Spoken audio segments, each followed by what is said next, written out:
Hello and welcome to Roll History, a low DC dive into D&D through the ages. I'm your host, Alex. And I'm your other host, Sammy.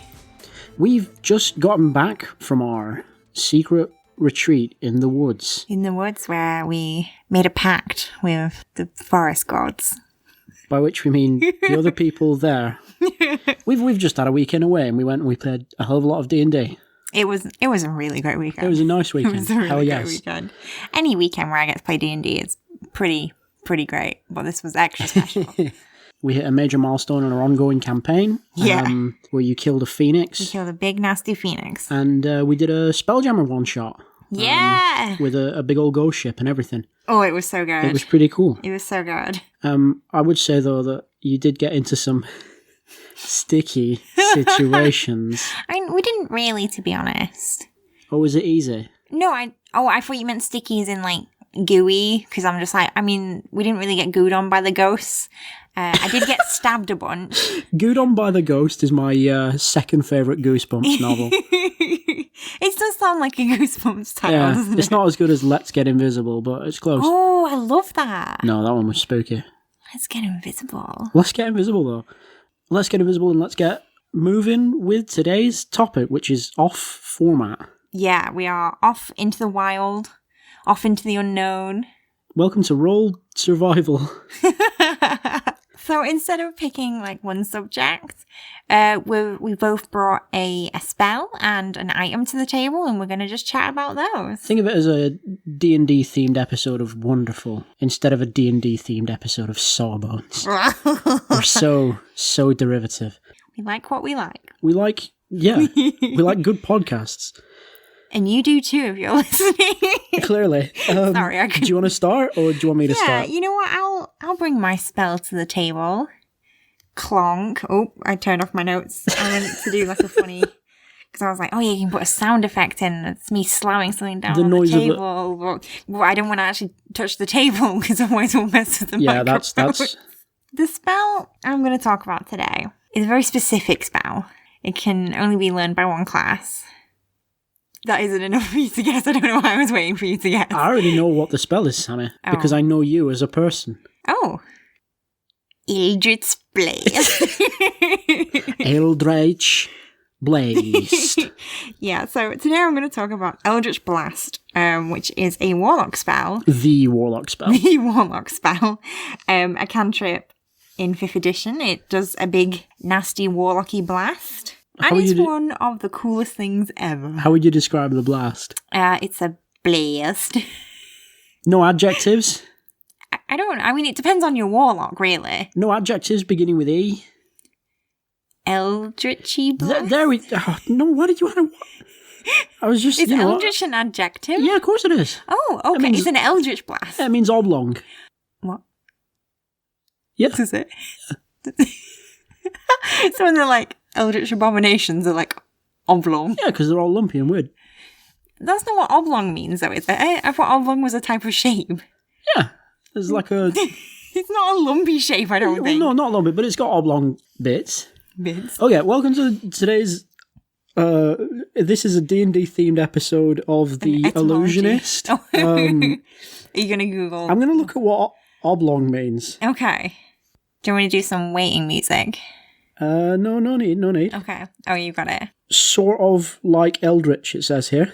Does it actually? No, it says a rectangular object or a flat figure with unequal adjacent sides. So does it mean like the unequal kind of bit of it? I was mostly just referencing a Terry Pratchett book. Oh, I'm so sorry. I haven't read them all yet.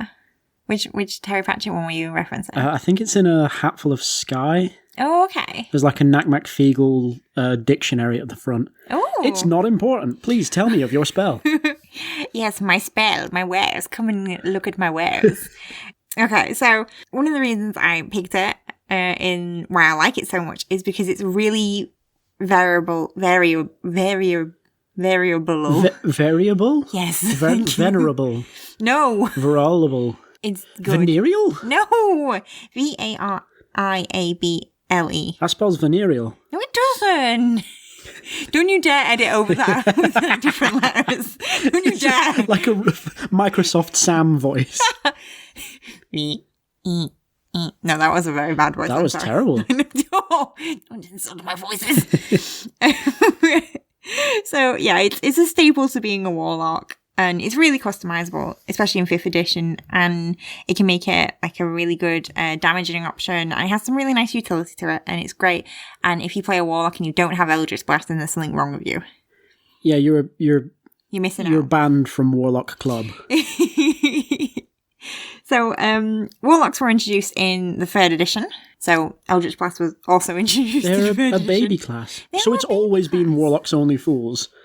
Keep it tight. I mean, I didn't see any. I mean, obviously, you can multi-class. Well, yeah. So, I guess technically, other classes can do it if you multi-class into warlock. Also, if your DM's just like, yeah, have an Eldritch Blast. Yeah, if your DM's weird, I guess. Your personal DM can overrule everything we say on this podcast. Yeah, your personal DM can do whatever the hell they like, because at the end of the day, they're the DM.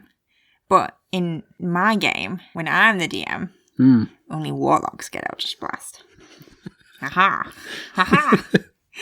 A lot of my information from 3rd edition is from a 3.5 book, because I didn't have any sources from Let's the 3rd not bother edition. with regular 3rd now. But I did double check, and apparently they didn't change too much between 3rd and 3.5. If they did, please let me know. Buy me some 3rd edition books. Thank you. Yeah, send a 3rd edition book to us. Send us the whole book. Hell yeah. Let's go back to AD&D days and just photocopy it for me. Don't pirate things, kids. Unless you're on the high seas. Unless you're on the high sea, in which case still don't pirate things. Oh, actually, yeah, that's much even worse worse. pirating things that way. Okay. Whew.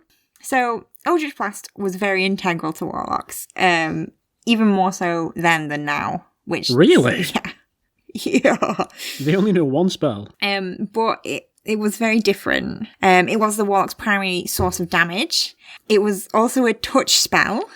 Oh. Which maybe I'm reading the crunch on that wrong, but I was just sort of like, how can a blast be a touch spell? That's like, like mystical palm, you put your hand to their tongue and then it blasts them away. Yeah, I feel like as a warlock, I don't want to be, okay, on my Blade of Pact Your Blade of Pac-Man, the one that eats ghosts. My packed lunch warlock.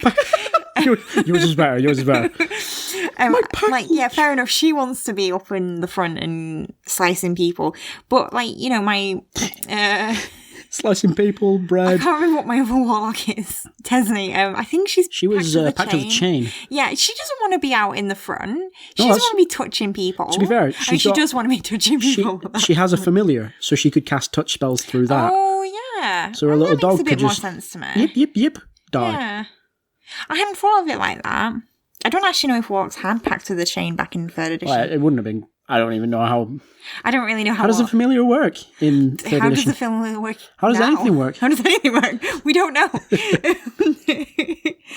But yeah, so like in 5th edition, Eldritch Blast could also be customized with invocations, which is like the best thing about Eldritch Blast and one of the reasons I really like it. So like you've got your Eldritch Blast as the main kind of course, and then you can put in like a fruit shoot and some frubes, or like a Muller Corner, or like an apple if you're into health. Yeah. So my notes take a bit of a turn at this point, because in capital letters the next line is, "I've tricked you." And I'm like, thanks, Pass Sammy. Sammy, you wrote these. I wrote these. Apparently, Eldritch Blast wasn't actually a spell in 3.5. It was a spell-like ability. And it's like, why didn't you tell me that first, Sammy? Now I sound like an idiot on my own podcast. If only I hadn't waited 20 years between writing these notes and recording the episode. So it was a spell-like ability, which meant that it couldn't benefit from bonus feats like spell focus, but could benefit from the spell penetration feat. That's dumb. That sounds kind of dumb. That's dumb. So the invocations... am I saying that right? Invocations? It's either that or invocations. And I don't think it's that. So, invocation. I can't even say it out loud. I think it's because I've just said it a few times, so now I'm just like, wait, is that how you say it, or am I saying it wrong, or it just sounds weird to me? Words be changing. Words be different. So the invocations were split into two types, essence and shape. So an essence invocation would change the damage or the effect of Eldritch Blast. And then the shape would be whether it was oblong or not. Essentially, yeah, it changed the range or the what target, what what Eldritch Blast targeted. Like, can you only target certain things? Or like, so if you wanted to... for like multi-target or area things of like effect. that, I see. So you can only have one essence and one shape at the same time. Fair. So I feel like that means you could take a few different ones. And then pick and choose on each one Eldritch blast, Blast. you Which is quite fun. And there were some really cool ones, although some of them do the same thing. So one of the invocation makes the target sickened.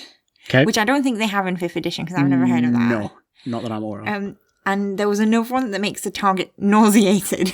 How are they different? Does sicken mean like actual disease? Oh, I've got a cold now. Let's pause. Okay. Okay, so in 3rd edition, there is a great deal more statuses that you might take on. Sickened. The character takes a -2 penalty on all attack rolls, weapon damage rolls, saving throws, skill checks, and ability checks. Oh. As they are sickened. Oh. So, like, sometimes when you see... Sickened by your loose morals. Yeah, or somebody does, like, a really gnarly skateboard trick. Oh, that's sick, man. Yeah. Oh my god. Whereas... It doesn't specify. Nauseated okay. is experiencing stomach distress. Sickened doesn't specify what kind of distress. Okay. Nauseated creatures are unable to attack, cast spells, concentrate on spells, or do anything else requiring their attention. I can't concentrate when I'm at my tummies. The only action such a character can take is a single move action per turn towards the nearest bathroom. Oh, does it actually say that? It doesn't actually say that, no. I was going to say that's... Oh, I feel bad now. So you can shape your Eldritch Blast like a skateboard or like... a needle. A needle. I was going to say like some old sushi from a Tesco. Oh, sorry, I was just thinking of hospital things. Oh, like just hospital things. Hashtag just yeah.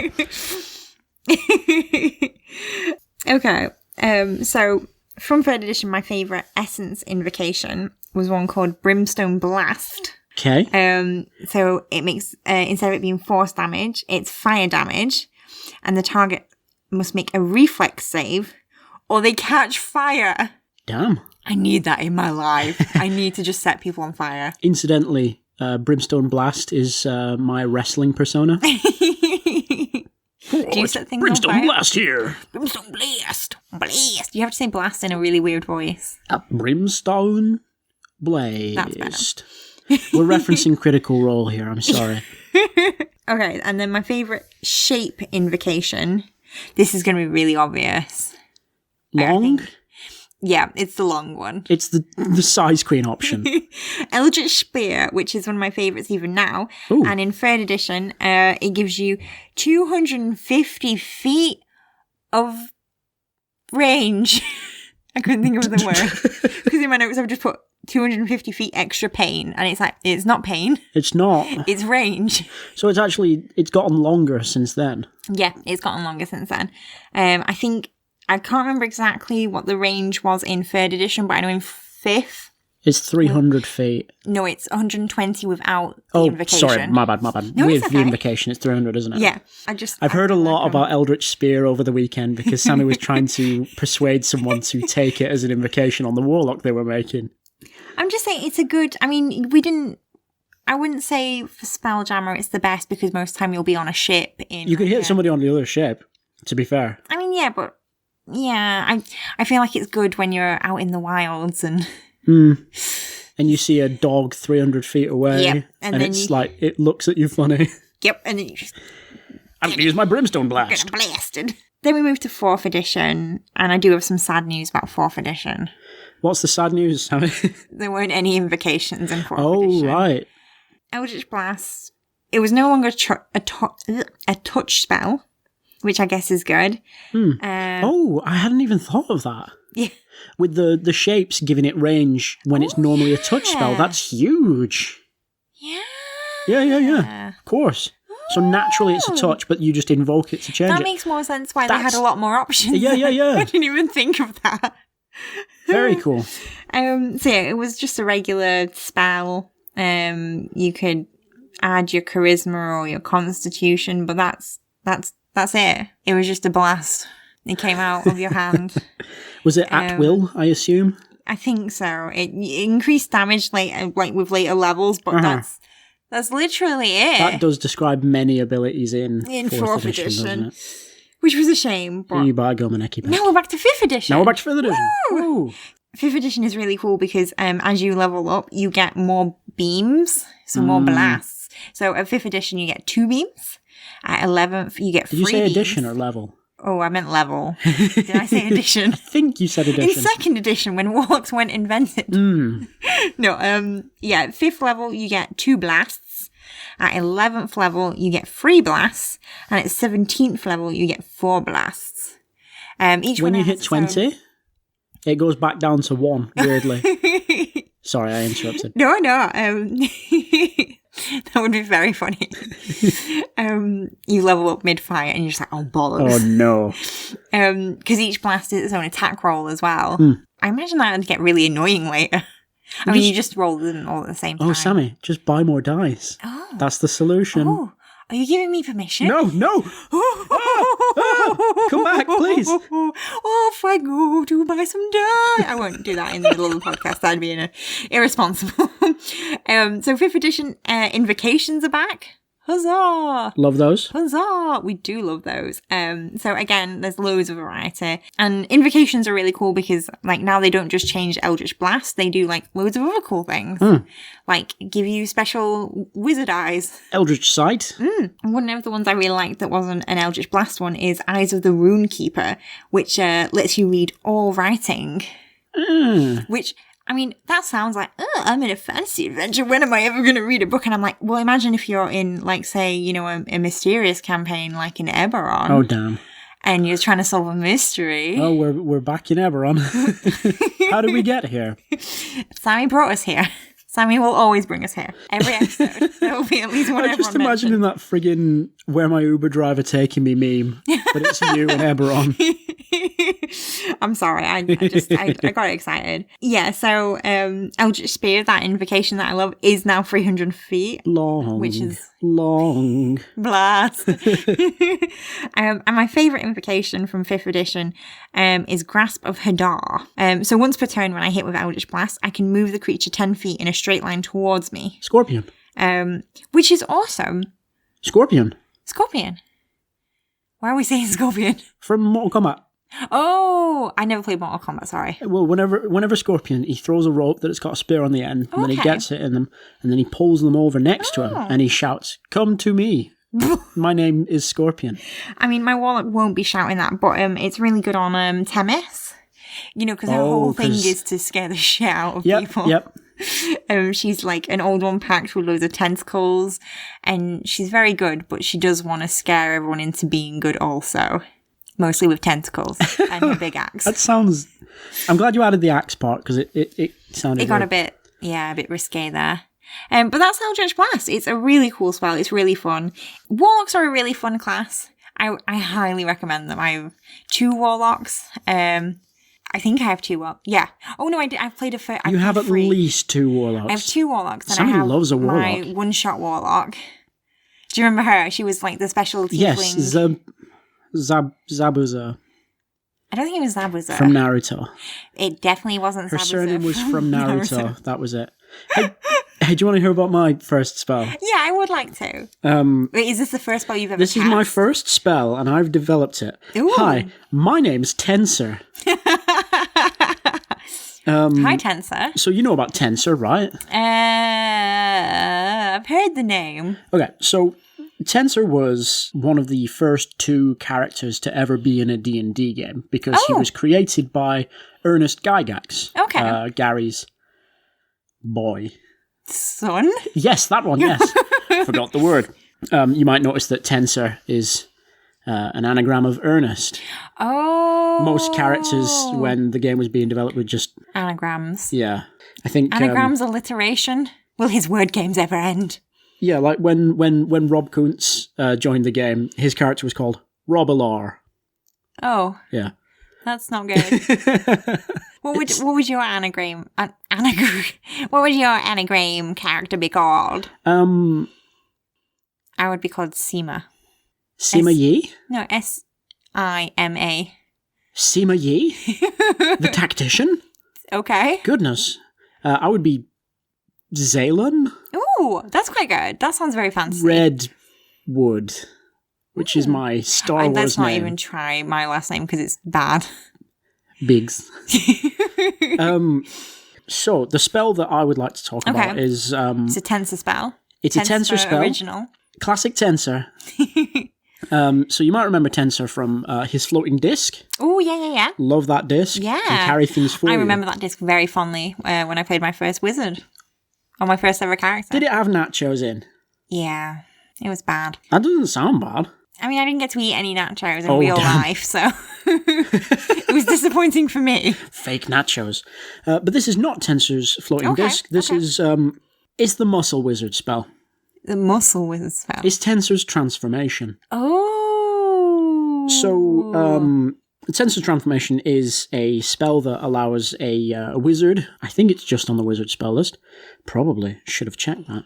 I mean, that's fine. Let's assume it's only wizards only fools. It allows a wizard to beef up, Hulk out, do some quick reps, go ape shit.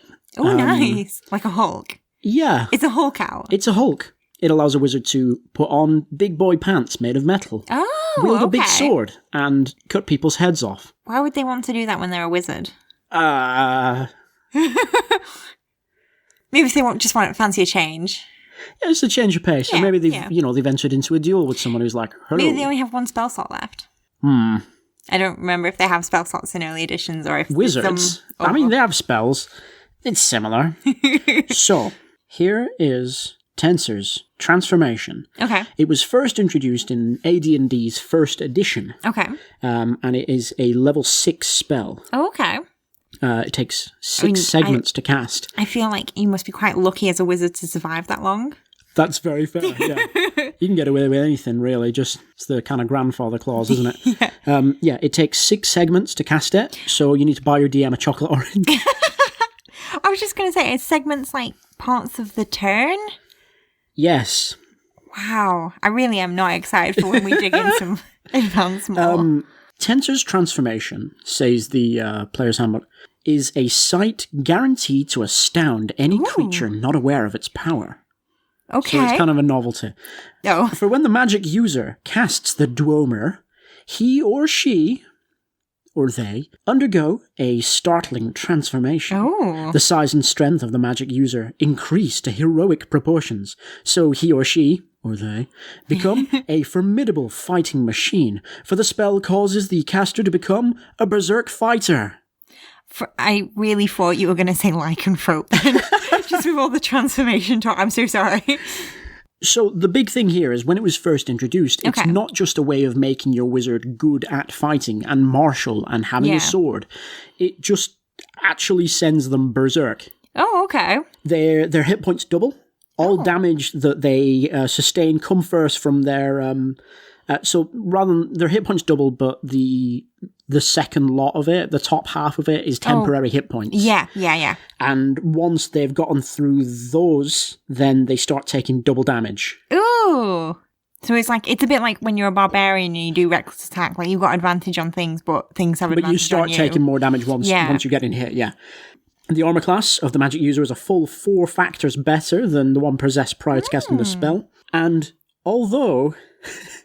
They can employ a dagger only in attacking, so that it doesn't give you the martial prowess to wield a sword or a spear or an axe or anything. Big metal. Still just a small knife. Okay. Damage inflicted by the weapon is a +2 additional hit points, and they can make 2 attacks per round. It's worth noting that this spell must run its full course, and the magic user will continue attacking until all opponents are slain, they are killed, the magic is dispelled, or the transformation duration expires. So you go apeshit. That's a bit scary, actually. Yeah. Like, if it was just the fact, I'm big and beefy and I can hit things with a dagger. But it's like another thing to be like, I'm going to get real big and beefy and try and kill everything or be killed. Remember when Gandalf went to Saruman's house and Saruman was like, sure do love that Sauron dude. And Gandalf was like, right, fuck this. And pulled out like a machete and took off his shirt and got completely ripped and shredded and just started knifing Saruman. You know, I don't actually remember that. That's because Jolkin Tolkien took it out. Jolkin Tolkien took it. Jolkin Tolkien sued himself. This really makes me think of barbarians. Yeah, I mean, maybe it's because I was just playing one yesterday, but like, I wonder if that's like the foundation for... It's literally described as a berserk fighter. Yeah. Obviously, at this point, it's still the fighting man, I believe, so, you know. I'm going to keep that in mind for when we do our barbarian episode. So, the material component for casting this Dweomer is a potion of heroism. When you say Dweomer... That's just a word that they like to use in AD&D. Okay. It's a synonym for spell. Oh, okay. I just wanted to double check because I'm just like, is that some It's a kind weird, of... archaic word, Is that isn't like it? an elf and a dwarf muddled together? No, it's a dwarf and Homer Simpson. Oh, okay. So it's very similar in 2nd edition. Okay. Although it's now specified as being alteration and evocation. Oh, that's odd. Isn't evocation like the elemental one? Yeah, but because it grants temporary hit points, I suppose it could be that. Again, it's guaranteed to astound if you're not aware of its power. Heroic proportions. Hit points double, and all damage come from the magical ones first. Still double damage once through those. All attacks are as a fighter of the same level as the wizard. I.e., the wizard uses the combat values normally reserved for fighters. They can still use a dagger or a staff. Oh, okay. So now Gandalf can go completely ripped and apeshit and just start beating on you with his big stick. Yes. Yeah. I mean, he has a big stick, so that's probably more helpful for him. Because where's he going to get a dagger from? Where's he going to get a nut? Yeah. Is he going to be like, Saruman, hey, can I just nip to your kitchen one sec? Saruman, I need to chop some bread. It specifies a wizard fights in melee in preference to all other forms of attack and continues attacking until all opponents are slain. He is killed, it's just he now. The magic is dispelled or the spell duration expires. So, so very similar. Yeah. It also says, again, the potion of heroism needs to be drank. The wizard must consume it during the course of uttering the spell. So you got to drink and talk at the same time, I think. Do wizards have 2 mouths? It doesn't go in the mouth, I guess. Ooh. That's nasty. Ooh, heroism enema. Can you have 2 potions at once if one of them's an enema? Yes. Sammy says yes. Ask your DM today. Ask your DM for a potion enema. Ask your DM for a heroism enema. Ask your DM if an enema is right for you. We move on to 3rd edition. 3rd edition. Senses Transformation. Yeah. It's on the Sorcerer and Wizard lists here. Oh, so now sorcerers can beef it up as well. I mean, sorcerers didn't exist until now, but... Oh, well, that makes... They put a lot of things I like in 3rd edition, because I really like sorcerers as well. You become a virtual fighting machine, stronger, tougher, faster, and more skilled in combat. Your mindset changes so that you relish combat and you can't cast spells, even from magic items. Oh, to like... Because it never specified things like that, so maybe they were getting away with like casting some spells while they were stabbing people. I mean, it was sort of like vaguely saying, hey, they've gone crazy. They can't cast a magic. Oh, yeah. But now it explicitly states it. Now it's the potion's fault, not just... Motion. So you gain +4 enhancement bonus to your strength, dex, and con. 4 bonus to armor, 5 competence bonus on fortitude saves, proficiency with all simple and martial weapons. Ooh. So there's more magic going into the initial transformation now because you've learned how to use a machine gun. I don't think a machine gun gun's a martial weapon. I don't think it's a martial weapon. Because all you have to do is like point and click. All right, it's a simple weapon then. Fair enough. Your base attack bonus equals your character level, which may give you multiple attacks. Ooh. So you could even, if you're a high enough level wizard, you could even be attacking like 3 or That plus. is very scary. Yeah. This is very barbarian-esque. I wonder if barbarians got introduced in 3rd edition. That's a different episode. Yep, in the future. Sorry. I'm all barbarian brain at the minute. You just love to kill. I love to kill. You lose your spellcasting ability, including your ability to use magic items, just as if the spells were no longer on your class list. And the material component is no longer a potion of heroism, but a potion of bull's strength. It's more magical going into it. You get, you've got all different weapons. You've taught yourself how to use them. Yeah, instantly. You're getting more and more attacks, and you're not just insane with anger now, like Mel Gibson's character in Signs. Oh, you just love to fight. You just love to fight. Love to fight. Yeah. Love that bloodshed. So you sort of take on that and become a better fighter than a fighter, really. Yeah. Why would anybody ever make anything but a wizard in 3rd edition? 4th edition? Yeah. No such thing. Oh. Damn, both our spells got really let down by 4th edition today. I wonder if when we're doing episodes like this in the future, that's going to be a recurring theme. Yeah, I feel like it might be.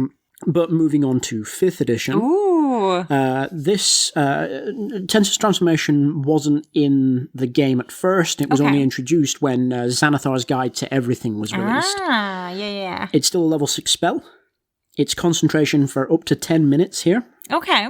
And you endow yourself with endurance and martial prowess fueled by magic. Can't cast spells. You gain 50 temporary hit points. Holy shit. You don't take double damage once they're done with. Oh, that's good. You have advantage on all attack rolls that you make with simple and martial weapons. Mm-hmm. When you hit a target with a weapon attack, the target takes an extra 2d12 force damage. So the increased damage that you're doing is not just from your sword arm being very, very good. It's magically enhanced. Yeah. So you might not even beef out necessarily. Yeah. You might just get suddenly really good at stabbing. You're an Eldritch Knight now rather than a barbarian. Oh, that's really interesting. You have proficiency with all armor, shields, simple weapons, and martial weapons. So armor's in it now. Yeah. You can put on big boy pants. So, like, you're on the battlefield, your friend falls, and you're just like, how dare you kill my friends? And then you, like, rip off his clothes. You take his helmet and squash down your pointy hat with it. Yeah. So that's something that's new to the thing. There's a little bit of a problem with that, because a set of heavy armor takes 10 minutes to put on. Oh. The spell lasts for 10 minutes. You can't cast spells while wearing heavy armor if you're not proficient with it. Oh. So that's a kind of read as written problem. You can get a friend to help you put it on, and it only takes 5 minutes. But you're like, I'm going to cast this spell now to make me so good at fighting. Help me put my trousers on. Put my trousers on, please. Please put my trousers on for me. What is this voice you're doing? Please put my trousers on for me. So you get proficiency in strength and con saving throws, and you can attack twice instead of once. Unless you can already attack twice instead of once. Immediately after the spell ends, you've got to succeed on a DC 15 con saving throw or suffer 1 level of exhaustion. Oh, man. Because wizards get out of breath easy. Wow. So I like this spell. I really like the concept of the spellcaster being like, yes, I cast the spells with my mind. Wait, what's this? Very well. And he casts the spell and he's like, ha ha, and he pulls out an axe and you're like, oh no, this old man's going to beat me up. Oh my God. I mean, yeah, that's definitely a way to surprise your enemies if they're like, oh, you're a wizard, I'm in an anti-magic field. And they're like, well then. Oh no, that wouldn't work because it's forced. No, you'd run into the field and you become a regular wizard again. And then you get your pasty ass defeated. However, you could stand on the outside and just throw a brick at them. You're proficient with bricks. That's a simple... yeah, that seems like a simple weapon. If you put it in a sock, then that becomes a martial weapon. Put it in a slingshot. Oh, damn. Oof. Now you're thinking with Paul. No. The first time I ever came across this spell was in the anime Overlord. Oh. Because if you think about the main character of Overlord, he's a big lich. Yeah. He's a wizard. But sometimes he's like, I'm going to go and do some adventures, but I don't want everybody to be frightened of the fact that I'm a skeleton. I better put on some armor and be good at swords. I'm going to cast the spell Perfect Body. That's what they call it. It's the off-brand equivalent. It's like... Oh my God. It's like Dr. Perky. Instead of Dr. Pepper. Please never drink Dr. Pepper. I'm not going to drink Dr. Perky. Dr. Perky. What do you think I am? Puppy. A heathen. But yeah, he uses that and he puts on a big set of armor and can use a sword and stuff. Damn. And I've always just thought that's a really cool kind of thing. You come across a guy that's a very good fighter, and then it turns out, oh no, they're actually secretly a wizard who's just using magic to be good at stab. And he's a much better wizard. Oh no, run away. Now you've made me use 10% of my real power. Oh no. I love that. That was really excellent. Thank you. That's very kind. Thank you for teaching me about the Eldritch Blast. Eldritch Blast. Who do you think would win in a contest between Eldritch Blast and Tensor's Transformation? I mean, it depends on if the person casting Eldritch Blast has a person between them and the Tensor's person. Because obviously, if like Tensor's transformation, big hulky wizard, comes charging at a warlock, that warlock's going to die real quick. That's going to be an issue, yeah. However, if the Eldritch Blast person gets there in time, Tensor's transformation boy he's still putting on his armor, so yeah, still with it's his all friend. about the timing. Yeah. And how many friends the warlock has. Okay. Shall we take a quick break? Yes. Let's go get the items out of storage. Let's go and get the items out of okay. Yeah. Oh, because we're doing a bit like they're real. Oh, I'm going over to the cupboard now. I'm going to leave now. Oh, I've put on my big gloves. Is that the item you're bringing? Big gloves? It's the big gloves. Oh, shit. Yeah, I spoiled it.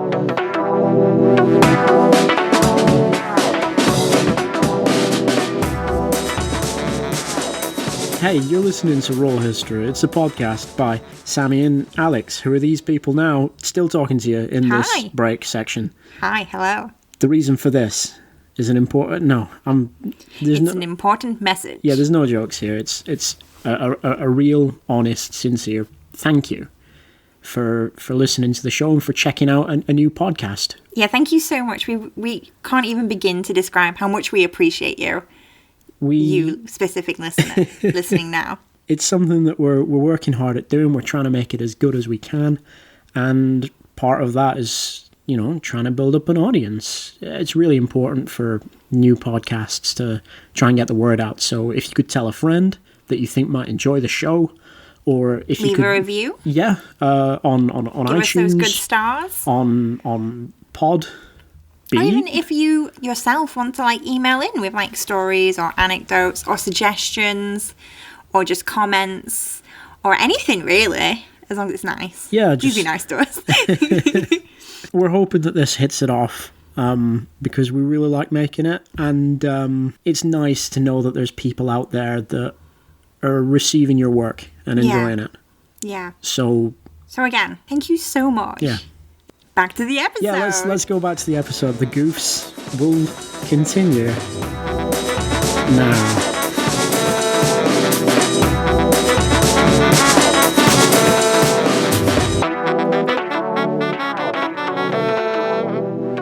We have returned with our items. We have items. The Millennium items. The Millennium items. Sammy's got... I have a fine black cloth. Do you now? Soft as silk. Okay, and I have two tubs. Folded into a handkerchief. I have two tubs. Am I supposed to guess what your item is? Because I think I know. It unfolds into a circular sheet 6 foot in diameter. I think I know what it is. As you unfold it and place it on a solid surface, it creates a two-way portal into another world or plane of existence. I think I know what it is. What is it, Alex? Is it a portable hole? No. What? It's the Well of Many Worlds. Oh, shit, right. Ha ha ha. I thought it was a portable hole. Yes, the Well of Many Worlds. It's a bit like a portable hole in that people mistake it for a portable hole. And then you put your stuff in it and then you lose it forever. Oh, no.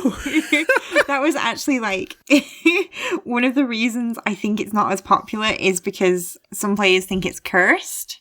Because obviously, back in the faraway days when DMs were out to get their players and wouldn't necessarily tell you the title of the item and just what it did, and you just thought it was a portable hole because that's what you had encountered before. Yeah, they would let you put your stuff in it, even though they knew it was going to be gone, and that was a nasty thing to do. That's a nasty thing to do. But... you were fooled. Yeah. Because obviously the GM decides where it leads to. And every time you put it down, it goes to a new place. Huh. So it's not like you could just put it down and jump in and try and find your stuff. No, unless you knew where it was going, it's gone forever. Is it permanent while in place though? Yes. Okay. And then it needs time to recharge. I think it can only be used 1d8 per... time. Segment?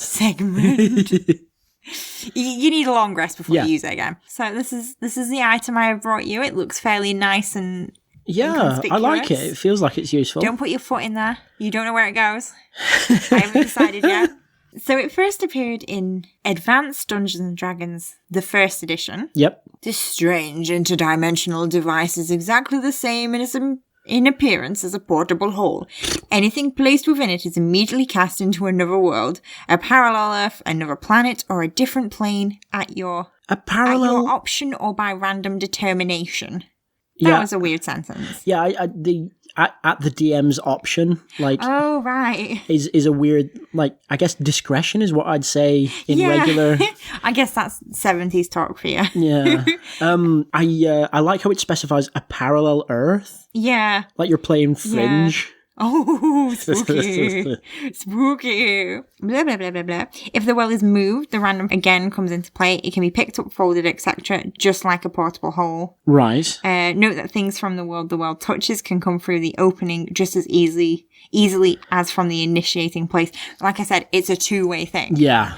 So I think one of the big dangers is you're going to put it down. If you don't know where it leads to, what if something comes out? Yeah, you put it down and it opens up to the world from Cloudy with a Chance of Meatballs. Meatball comes through.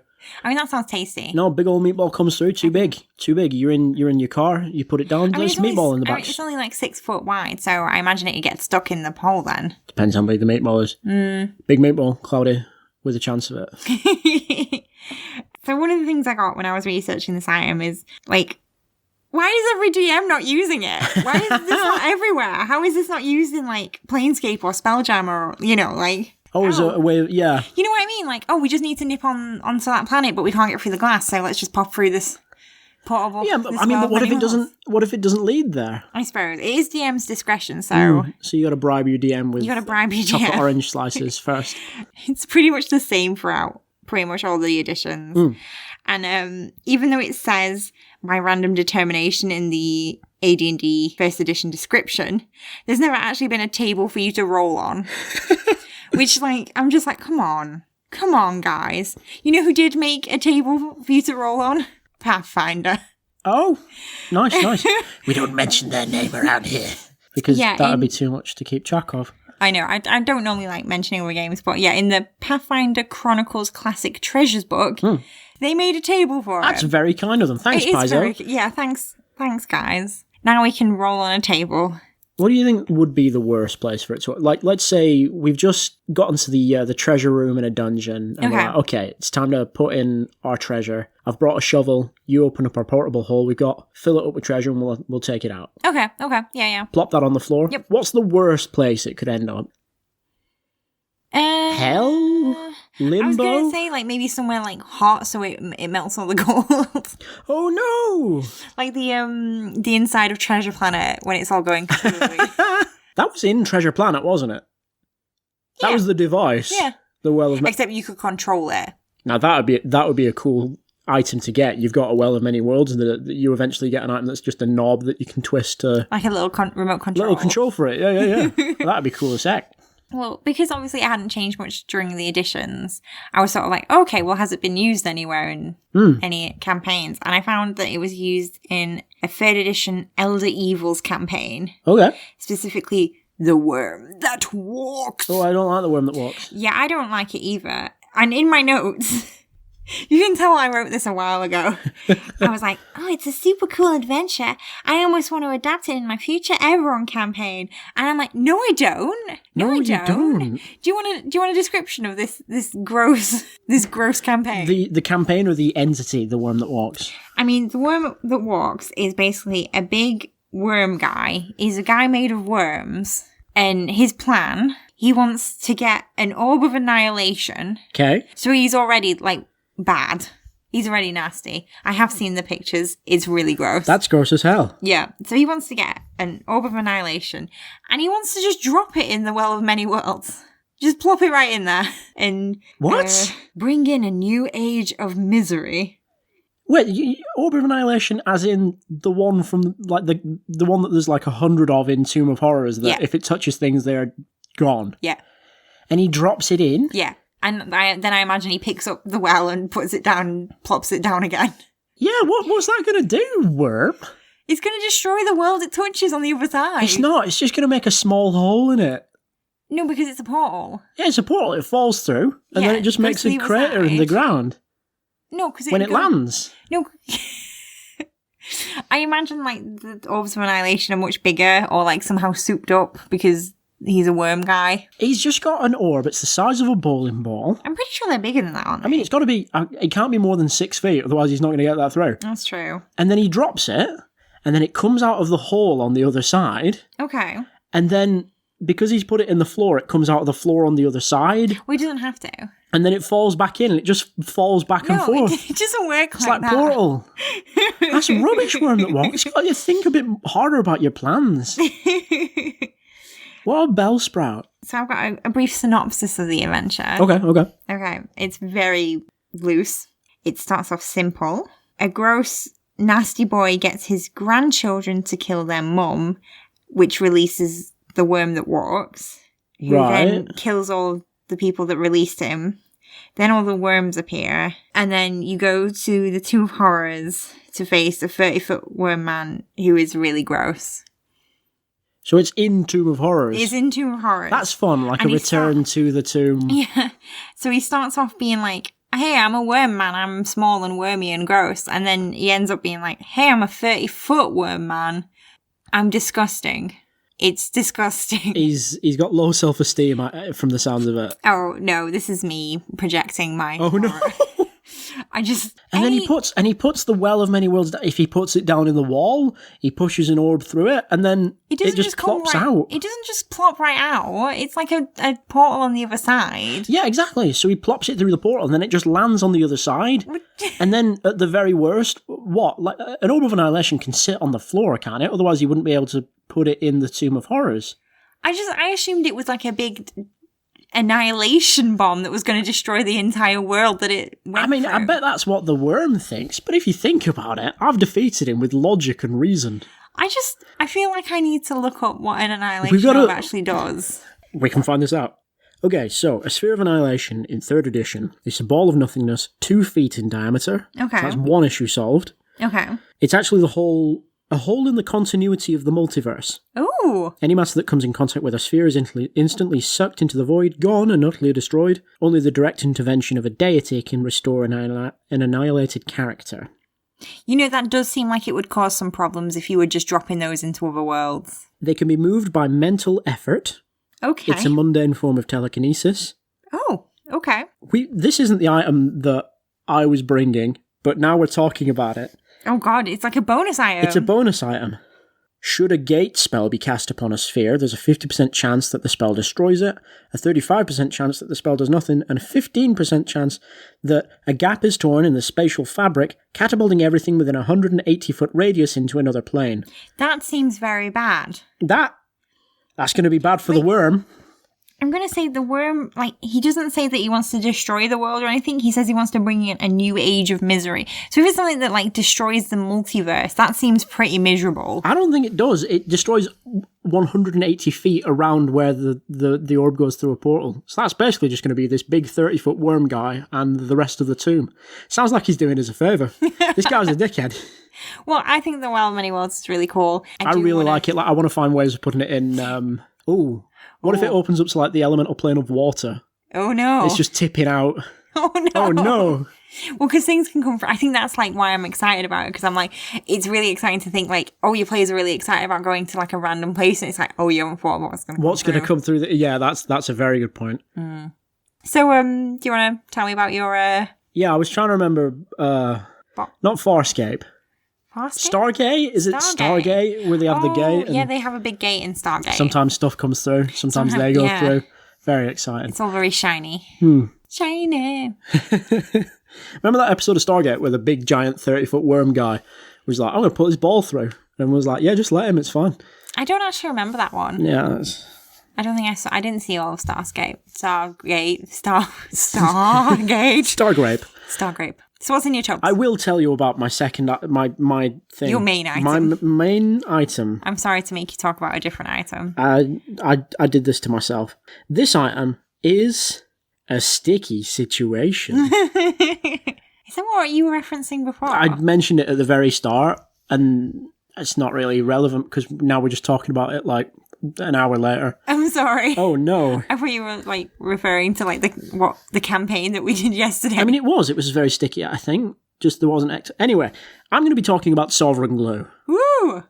I know a little bit about Sovereign Glue. It's first and foremost Sovereign Glue. It's very sticky. Very sticky. It's in 5th edition. Sticky. It's in a little pot. There's a lock on the little pot. I'll talk about that in a sec.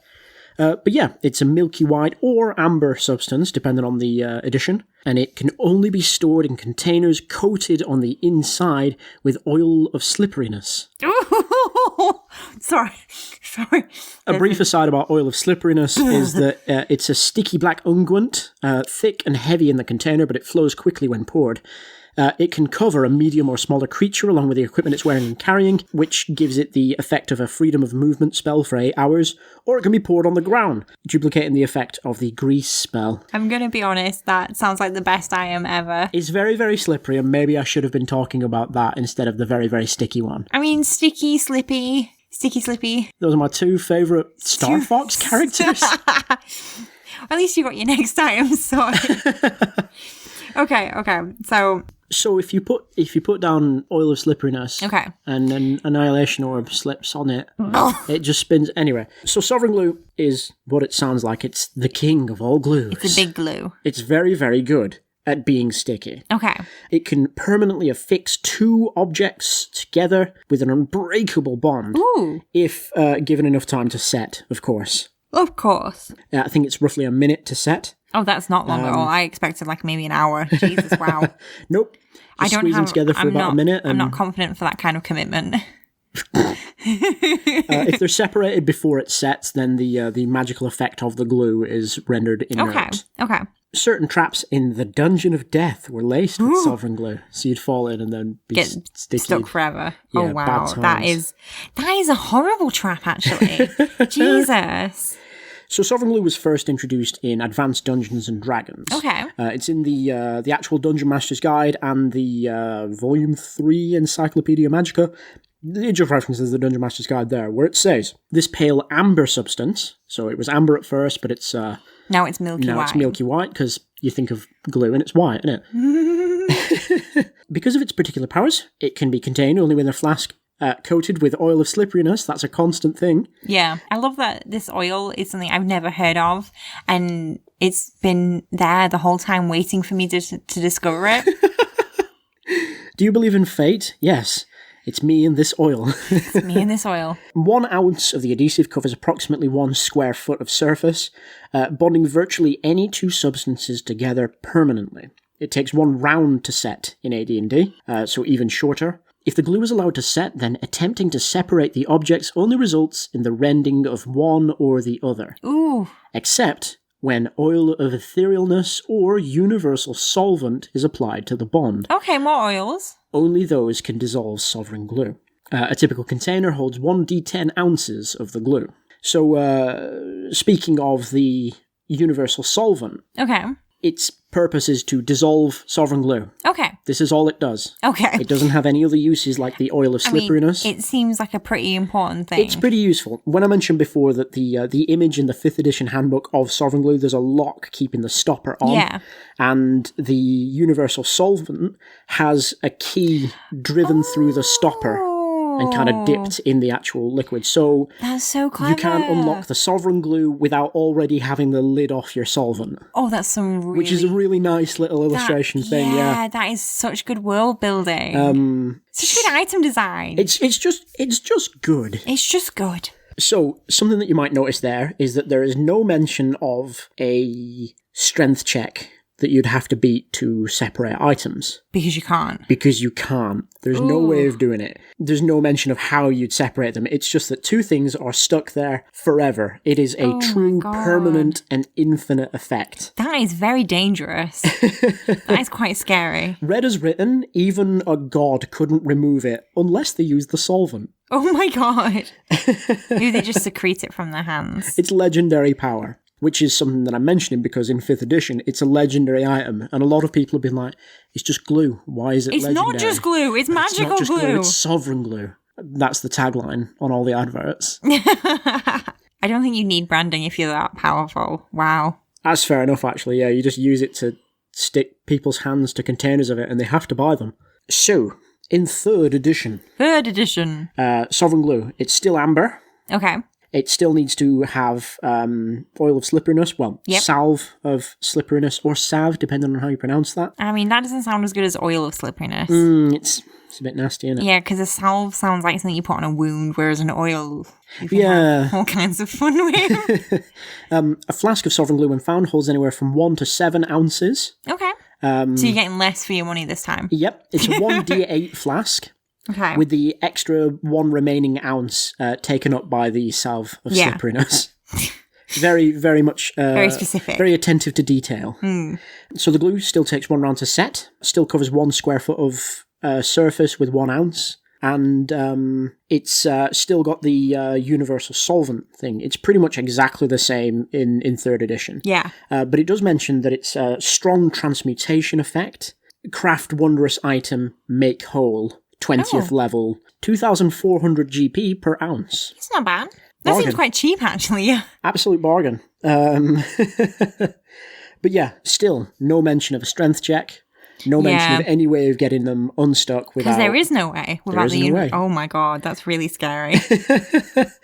So does 4th edition wreck this item, or... 4th edition... I assume you were going over to 4th edition. I'm about to go over to 4th edition, yes. I jumped 4th ahead. edition, they didn't introduce it until... Oh my goodness, what was the book called?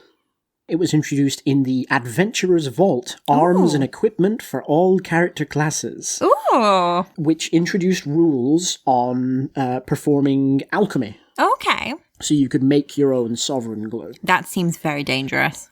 It's not anymore. Oh. So, being an alchemist, you would gain rituals... you would gain alchemical formulas in the same way that you might gain rituals. Okay. Written in a book or a scroll, although the formulas are non-magical and recorded with normal materials. Okay. So they're usually less expensive. Oh.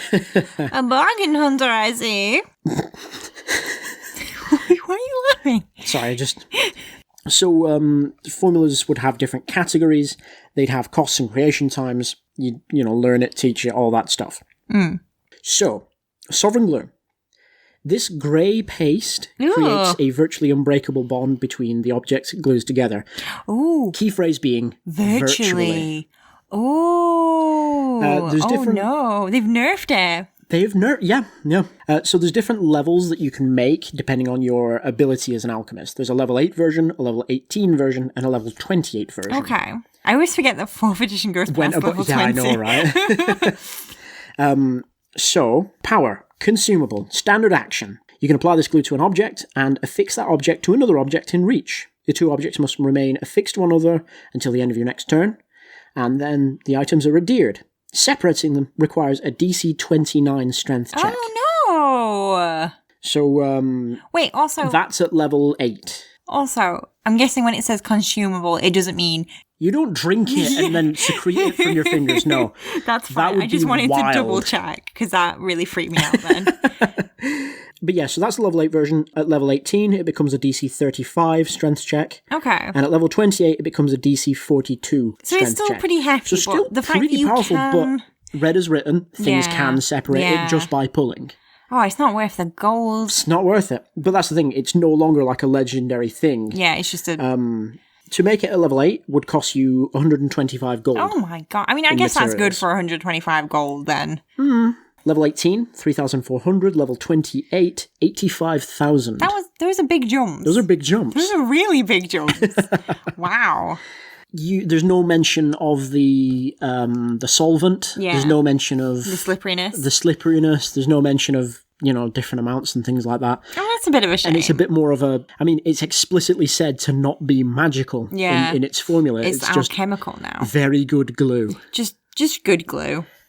Hashtag just good glue. Just good glue. So that's a bit of a step down in terms of... I feel a bit... I'd be disappointed if I'd gone from crazy magical glue to good glue. Yeah. Sovereign Glue in 5th edition has now got its legendary status. Woo! It's a viscous milky white... Oh, sorry? It's the blue tick. Disgusting. Sorry. Everybody follow Sovereign Glue on Twitter. An ounce still covers a foot square surface. Yeah. Now it takes a minute to set. Mm-hmm. A container contains 1d6 plus 1 ounces. Okay. And it still needs to be coated with oil of slipperiness. Ooh. Can form a permanent adhesive bond between any two objects. So it's supposed to be permanent. Ha ha ha. Once it's done so, the bond it creates can be broken only by the application of universal solvent or oil of etherealness, which you put it on a thing and it makes it into a ghost for a bit. Oh. Or it says at the end, with a wish spell. Oh. So this glue is so very, very sticky that it can only be unstuck by the most powerful spell that a mortal wizard can cast. Oh my god. That's so extra. I love it. I love it. So don't get it stuck on your fingers. Don't get it stuck on your fingers. Don't try and do that thing where you try and peel it off. Oh, no. That's not going to end well for you. Oh. And you're constantly going to be like looking like you're talking like the Godfather. Yeah. I think my least favourite thing about is the colour changes. It is a little weird, isn't it? Why is it suddenly grey for a bit? Why is it suddenly a paste for a bit? It was a grey paste because just... That's what 4th edition was. No, I mean, that's... The 4th edition was mostly like mashed up paper mache, newspapers, and I don't know. Oh, that was really fun. Yeah, I like this. We should go out and get some Sovereign Glue.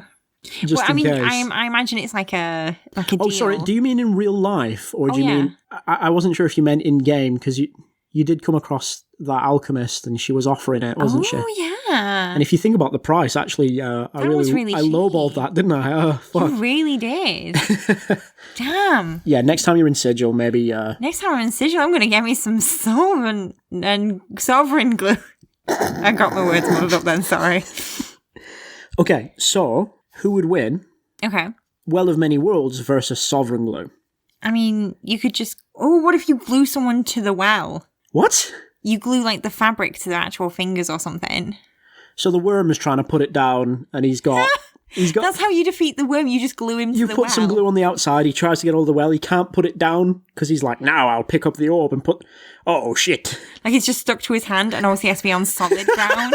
And he's just like, no, it won't work. And worms are, like, falling out of his mouth because it's that gross kind of construct. They're getting stuck on it as well. Oh, no. Actually, then there'd be enough worms to cover it up. Oh, yeah, and then he can't ever use it. Yeah, I'm just checking my notes here, and it does say it's got to be Universal Solvent, the Wish spell, or... 10,000 tiny worms. Yeah, enough worms that you can cover it, and... Wouldn't that be weird? What an oddly specific thing. Yeah, how many spells can be defeated by just applying enough worms, do you think? At least 10. At least 10. I think you could probably, like, say you've gone all Tensor's transformation, and you've hulked out. Okay. Like... So it's like, oh yeah, you want to kill all your enemies. Does that mean each individual worm? Or can you just like... You just get like a vampire having to count grains of sugar and salt to get in your house. Wait, what? You know, like that old folklore thing where vampires were obsessed with counting? Oh, right, and that's why you threw salt. You'd put... No, you'd put a mixture of salt and sugar, and they'd have to separate each... So they'd come into your kitchen and be like, I'm going to get your blood. Oh, better tidy this up. And then they'd sort each grain. I've never heard that. Yeah, it's old. I think it's... That's really interesting. I think it might be fake. No, it's a real thing that I've heard. Anyway, I'll look that up in a different podcast. We'll do one on vampires soon. I do think that we should now have... all spells should have a WR... Which is a worm rating, which is how many worms it would take to disable the spell. Okay, well, my spell, Eldritch Blast. Yep. If you're a high enough warlock, you're just going to blast through those worms. Well, no. If you're level 18, how many beams is that? Was it 4? Yeah. So 5. It's got a WR of 5. Can't target all the worms at once if there's more than 4. Well, I'd assume that you could destroy like clumps of the worms. I don't think it'd target individual. Is a worm a creature? Yeah. Oh god, that'd be really embarrassing. Okay, so you're a big fancy warlock and you do a big fancy big spell and there's like 5 huge blasts and they each defeat one fucking worm. Just one worm each. So, yeah, Eldritch Blast, powerful spell, low WR. Tensor Transformation, I'm going to say, how many worms can you step on in a minute? Quite a few, I think. Depends on what your movement speed is. If it's one worm per square, It depends how and they're long it spread took out, you to put on your armour. Yeah, that's true as well. So you've got 5 minutes left. So that's... I'd say you could probably get 100, 200 worms in a minute. Yeah. So we're going to say a WR of 200. Sovereign Glue? That's a square foot. How many worms can you put in a square foot? Oh, God, I don't know. Are they big worms? Are they little worms? Yeah, WR question mark. Like when he's a 30-foot worm man, Yep. do the worms like size up as well? Or are they still regular They're still regular sized worms. There's just more of them, I think. Oh, no, that's It's not just like three big worms in a trench coat. It might be, though. Hello, I would like to purchase an orb of annihilation, please. Good evening. I am not 3 worms. I would like to purchase some of your human pornography. We really need to finish up this episode. Okay. Thank you very much for listening. If you like this episode, please rate and subscribe. Did you nearly say like and subscribe? Like and subscribe. Smash that subscribe button, click that bell. You can find us on iTunes, where it would be cool to leave a review if that was something you were into. You can find us on Spotify. You can find us on any podcasting app. Google You can Play. find us on Google Pocket Play, Casts. LimeWire, No. Napster. No. Don't be Chat pirates. roulette. Don't be pirates. Or gross. Don't go on chat roulette. Don't be pirates, because why would you do that? It's free. It's free. Follow us on Twitter, Twitter at Roll History. Instagram. At Roll History. You can email us if you want to. That's at Rollhistory at gmail. At Gmail, yeah. .com. Tell us about your experiences with the worms. That's very, very disturbing to hear. If you have any, if you've had an adventure with a well of the world, well of many worlds, well of too many worlds, maybe. Well of one world, that's just a regular well, isn't it? You know, let us know. We'd really like to hear about them. Maybe if we get some cool stories, we can read them out. If you have glue stories, that's cool. Write to us. Tell us what you think it smells like. Yes. If you have any of your own favourite items or spells, let us know about that. Yeah, maybe we'll cover those. Maybe we'll do an episode on them. Yeah, That'd be cool. maybe it'll influence our decisions. Yeah, you can control us. You can control our brains. Or you can just like pay us and we'll do what you say. Our next episode is going to be in 2 weeks. When is 2 weeks away? I'm looking now. We're just going to find it. Because when are we going to post so this? So this one's up now. So it'll be on the 29th of November. Woo! Look forward to it. Okay. Sammy, you are in the final room of the Tomb of Horrors. Oh, God. You are facing off against 3 very, very large worms in a trench coat with a very, very large book of pornography. Okay. And he's currently trying his very best to unstick his hands from a well of many worlds. Right, well, I'm going to cast a spell then. Okay. I'm going to cast Tensor Transformation. Oh, damn. Roll. I'm going to smash. Roll history to try and remember what you brought with you. What? Oh, see what weapon I've got. To see what weapon you've got, yes. So I rolled, a 15. With a 15, you've remembered that you did bring... a mighty axe. A mighty axe, and then you also remember that this is 2nd edition, so you can only use a dagger. Shit. Oh, shit. Is there a dagger on the floor? Can I roll, like, perception? Yeah? Yeah. Okay. Right, that's a... 14.